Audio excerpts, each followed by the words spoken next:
اهلا بيك يا حبايب قلبي، عاملين ايه؟ وحشتوني. احنا معاكم يوميات.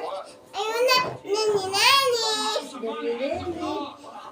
ماما عملت تحت دول وكده.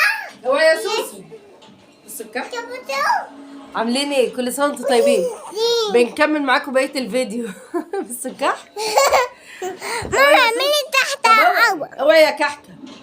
بصوا يا جماعه هنوريكم انا منظره دلوقتي. دي سخنه ساده، ابعدي عشان ده سخن. تعالي يا سنتي خلي بالك. ثواني يا حبايبي احط ده في الفرن وجايه. ازاي عطوله يا من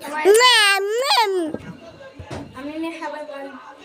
هو يا سنتي حسبي. بصوا يا جماعه كل سنه وانتم طيبين. طيبين. اوعي يا سوسو، اوعي يا سوسو. بصوا الكحك لسه طالع من الفرن طازه. اوعي يا ماما. بصوا المنظر، بصوا الجمال، بصوا العسل، بصوا العسل جميل. الحشو اهو شايفين؟ بصوا الحشو جميل قوي، تحفه بجد تحفه. شايفين باين؟ هو مش متحمر قوي. دوقي يا ساندي، تعالي قرمشي عشان شغاله في الحاجات. بصوا انا شغاله فيه اهو. طب وريهم. مش مكتره سمنه ولا حاجه، زي ما وريت لكم من المعيار. حلو. بصوا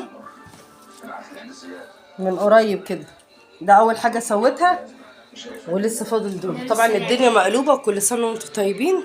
الدنيا عندي مقلوبه، بص السفره عامله ازاي. الدنيا مقلوبه خالص خالص خالص. كفايه اكل، كفايه تسهلي مننا. لا ما تبرقيش عادي، ما هي معروفه اصلها شغاله في اكل الكحك مفكره نفسها قاعده ايه في الدنيا حلوه. مولعه تسهل. طبعا الحاجه اللي بعمل في البوتاجاز بتاع المطبخ اصلا اهو، فشغاله عليه وربنا يسهل حالك. كل سنه وانتم طيبين حبايب قلبي. حسبي يا سوسو كل دي. بصوا ساندي حسبي يا سادن سخن. من الملبن وتحفه. ورينا الملبن من قريب، جميل قوي. ما كانت تعمل بالعجوه بس ماما انا عملني ما بنحبوش حاجه بالعجوه. اخويا هو اللي بيحب. كل سنه وانتم طيبين. استني يا سادن سخن. يلا اعملوا باي باي حبايب قلبي. يلا مع السلامه. كل سنه وانتم طيبين حبايب قلبي. مع السلامه.